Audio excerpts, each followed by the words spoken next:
Okay, let's dive right into this explainer. Have you ever seen someone walk into a room and just instantly command absolute respect, while the undeniable genius sitting right next to them literally can't get a single word in edgewise? It's a completely fascinating dynamic, right? You've probably experienced this yourself in a meeting where totally brilliant ideas just evaporate because of how they were delivered. Well, today we're going to unpack the hidden mechanics of human interaction and discover exactly how you can completely transform your own influence. And this brilliantly illustrates what we call the 90% rule. There's a brutal reality to how we interact. The actual dictionary definition words coming out of your mouth account for less than 10% of your overall influence. Less than 10%. The other 90%? That is pure psychology, strategy, and understanding exactly how the human brain processes information.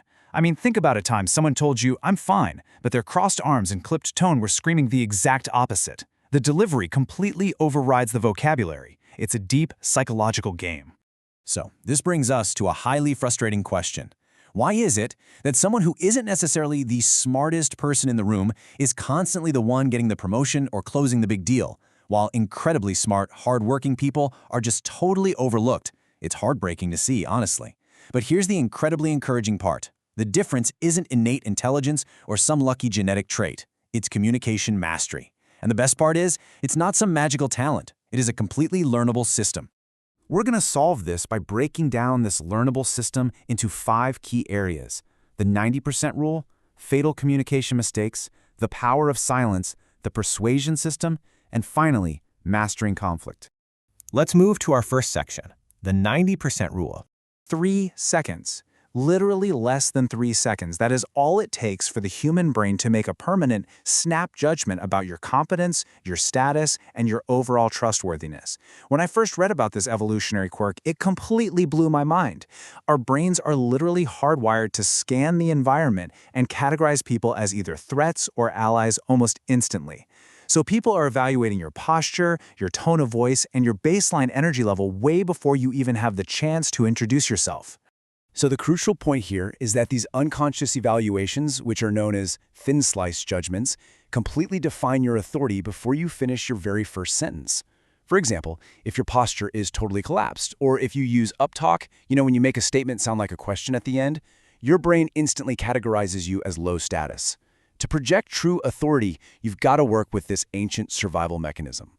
You absolutely need steady eye contact, and aligned spine, and opening words that are purposeful, not apologetic. Section 2. Fatal communication mistakes. Now, what's really wild is that a massive 95% of people unconsciously sabotage that critical 3-second window. We all know an information dumper at the office, right? They think throwing way more data at you equals more persuasion, but really, it just causes cognitive overload and instantly builds mental resistance. Another fatal error is reactive communication. If you're constantly waiting for permission to speak or apologizing for your own opinions, you are quite literally training the people around you to view you as a follower rather than a leader. To fix this, you absolutely have to understand the stark contrast between true authority and simple aggression, because amateurs confuse the two all the time. True authority naturally draws people in. It's built on calm competence and deep emotional regulation. Aggression, on the other hand, is a reactive signal of weakness. Think about a small, frantically barking dog versus a calm, resting lion. The lion doesn't need to force anything, right? Real authority is magnetic. It comes from intellectual confidence, setting crystal-clear boundaries, and proving your competence without ever needing to brag about it. Let's dive into Section 3, the power of silence. Okay, this is one of the most counterintuitive and misunderstood tools of power out there: strategic silence. While most people totally panic and desperately try to fill any conversational gap with nervous chatter, master communicators use intentional pauses to signal absolute situational control. Try using an emphasis pause in your very next meeting. Right before you deliver your biggest point, just stop. Wait 2 seconds.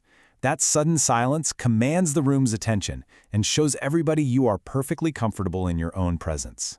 As you read this powerful quote, I'm going to intentionally pause and let you feel how a simple confidence pause gives a message massive psychological impact.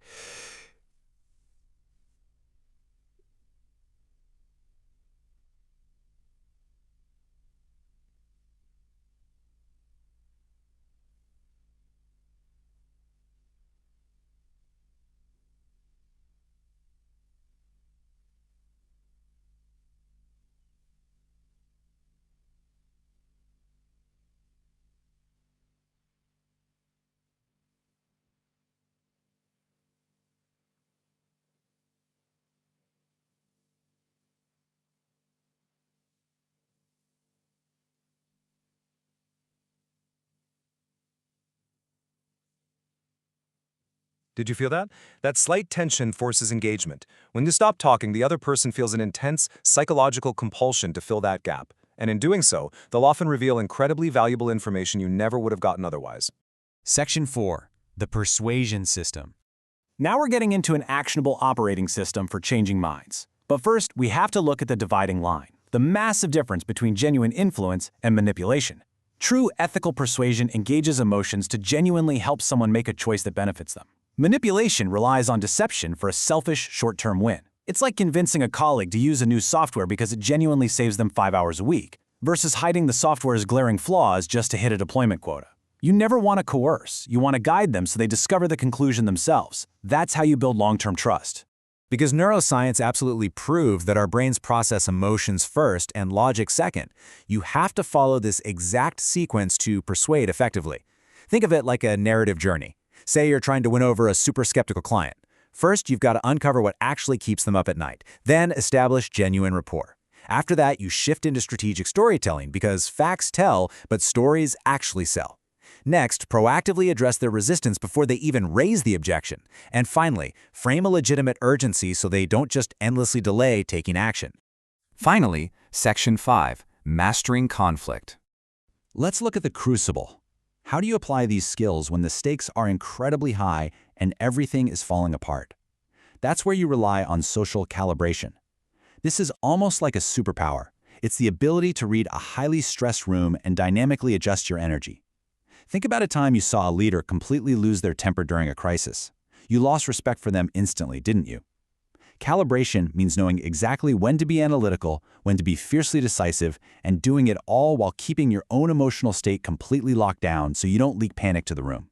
When you're facing a tough conversation, you need an immediate roadmap. First rule, regulate your own emotions. If you lose your cool, you lose your authority, period.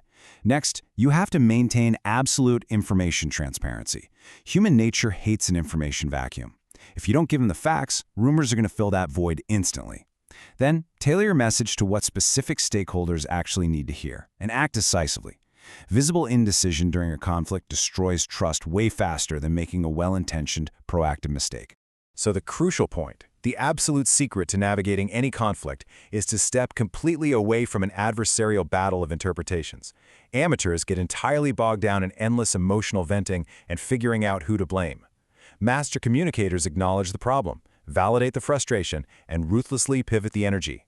Instead of asking, whose fault is this, a master asks, what is our immediate next step to fix this? That one simple shift redirects the entire room away from circular arguments and straight into collaborative mutual success. As we wrap up this explainer, I want you to realize something important. Communication mastery isn't some genetic lottery ticket. It is a deliberate choice you make every single time you open your mouth. You now have the exact blueprint to override the brain's default snap judgments and ethically influence the people around you. So ask yourself this. When you walk into your very next conversation, will you commit to stepping into your true authority? Or will you settle for being the smartest person in the room that everyone simply ignores?